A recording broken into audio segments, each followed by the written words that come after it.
Serious, what's the most disturbing thing in your family's history? My grandfather managed to get his 3 kids and his wife out of Europe just before the Nazis invaded their country. The rest of that side of my family, every one of them, stayed behind and were killed in concentration camps. Decades after this, after my grandparents had died, and even their kids were quite old, we found a trove of letters.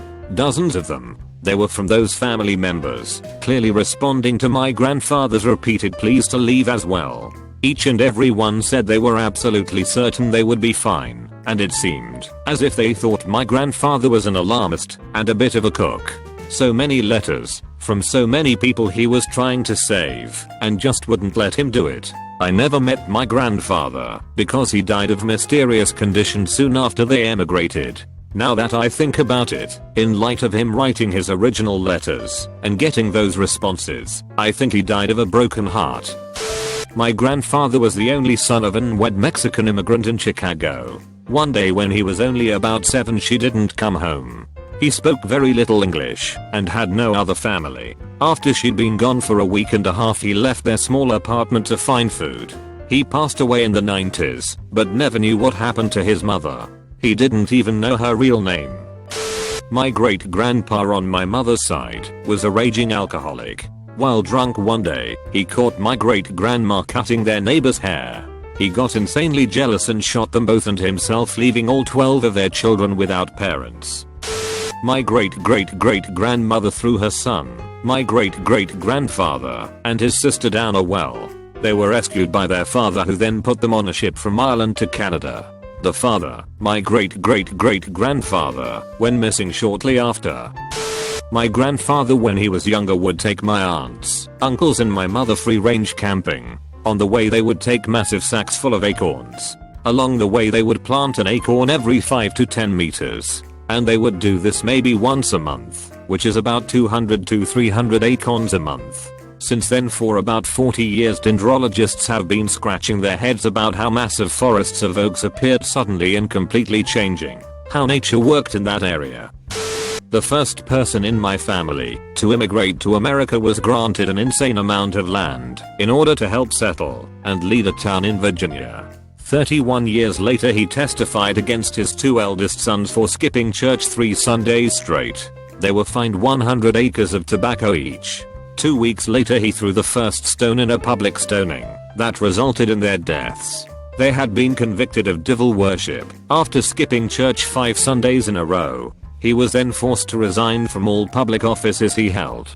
The following Sunday, while everyone was in church, he and his only remaining son burned down every building in the town except for the church. They skipped town and set fire to every tobacco field that had been forfeited on their way to Texas. They changed the spelling of our last name when they settled in Texas. The only reason we know this happened is because census records show both of them mysteriously appearing in a town in Texas with an almost identical name. They simply changed the spelling to the phonetic version of spelling it. Didn't bother lying about their ages or where they came from at all. The surviving son had only one child that survived birth. That son became a bank robber in his late 60s so that he could pay for his children to go to law school. Somehow our family is known for famous lawyers and not the first 3 generations of criminals in America. My mum's distant cousin strangled her twin babies when they were few days old. They already had 1 set of twins and 1 more child, so 2 more were just too expensive. She buried them in their garden, but it was too shallow, so local dogs dug them up, ate and played with remains. The worst thing is, all locals knew about that, but no police or CPS were involved, because it was common to get rid of unwanted children in that way 30 years ago. My mom's uncle lived modestly in a trailer and had no job outside of a few manual labor jobs here and there. He would routinely get behind on bills and often had his water and other utilities cut off or threatened to be cut off. On several occasions he would disappear to a large city 3 hours north of his home for a few days. Every time he came back, he had tons of cash. One night over a poker game, some people were talking trash and he mentioned that none of them had any idea what it was like to kill a man.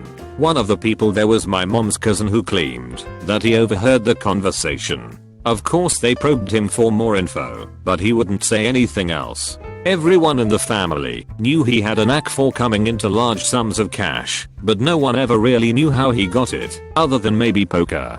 He died about 10 years ago. I'm 37 and I just heard this story for the first time over Thanksgiving dinner last week. TL. Doctor, my great uncle may have been a hitman. My grandma pulled off the "I'll have a baby" at 16, but have her mother claim the baby as hers, so the actual mother is raised as the baby's sister thing.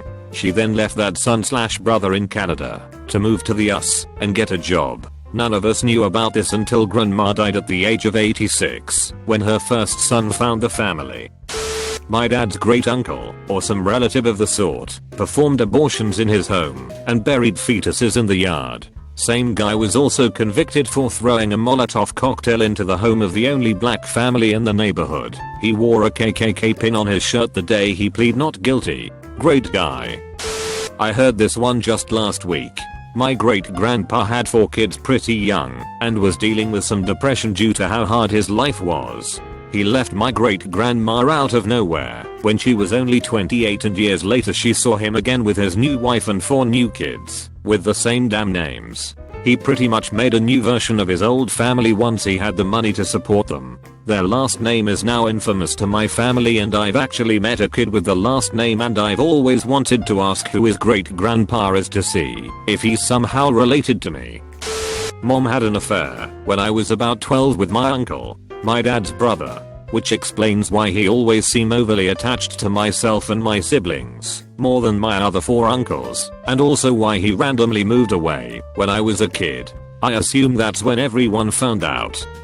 My grandma's first husband was driving her and their new baby, a few months old, home when their car got stuck on the railroad tracks.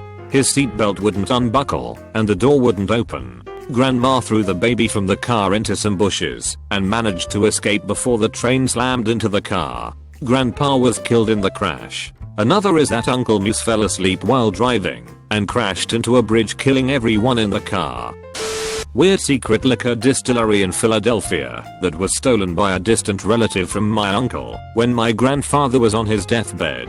I never believed in it until I got a really big check one day, a scholarship from said company. I have no student loan debt. Whenever we would visit grandma's house, she also owned the yellow house next door. It was never in very good shape and no one ever used it. One day my dad told me that the only reason my grandpa bought it was because the realtor told him that a black family was looking at getting the house. So my grandpa bought the house. Any semblance of my family's history, photos, records, heirlooms, property, etc., was wiped away by Pol Pot's regime. Anything left, a few family photos, necklaces, were smuggled on each person that valued it. 80% of my family don't actually have memories of their birthdays, as many of them were adolescents surviving years the killing fields. So 80% of my family don't actually know how old they are. Everything I know of my parents, uncles, and aunts, and grandparents before the war are anecdotal recollections.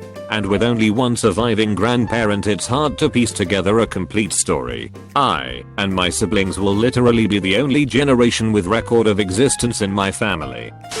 There are objectively worse things in my family's history, but the most chilling was learning how my grandfather abused animals. He was a real pillar of the community, well-to-do, stable home life, responsible husband. For a while they lived in a house that could be called a country estate. That large property came with a cat when they bought it.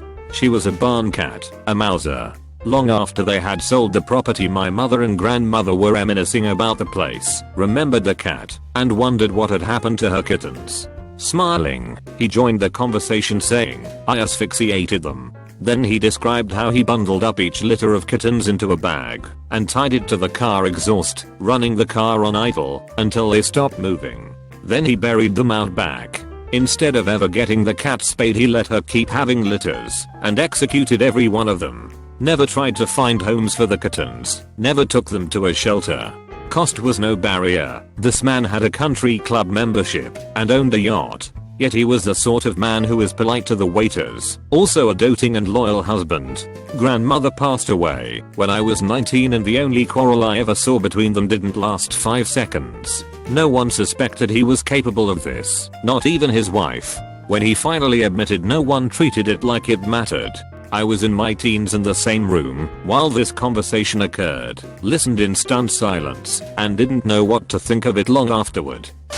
We have two especially weird ones on my grandpa's side. My grandpa's grandmother, known to all 5 people who knew about her as Grandmother Burr, had really intense dementia, so by the late 1950s she thought she had gone back to her childhood during the Civil War and was kept in an attic in my great-grandparents' house in rural Louisiana. My grandma didn't even know she existed until the 4th or 5th time she visited her in-laws, and Grandmother Burr somehow broke out of the attic and started screaming about the Yankees. Grandmother Burr had a cousin who apparently once shot the former US Secretary of the Treasury in a duel or something. My aunt dated a guy in high school, and when he took her home to meet his paternal grandmother, who raised him, they found out they were brother and sister, same mother, different father. My aunt waited over 30 years before she told my mom they had a brother. Thankfully my family is pretty tame. My mom's dad was a spy in WW2. He killed lots of people and lived off his lies. He once killed an entire German farming family and lived in their house for a little while till he could contact his people again.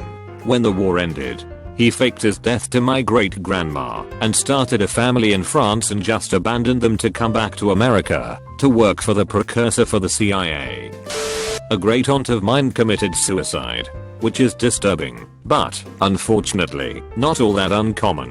What does it for me is the fact that we are not allowed to talk about it. My mom knows, and my aunt knows, but the woman's kids still think she died of a heart attack. We are a Catholic family, so I get it, but in my view, that is not something that should be swept under the rug.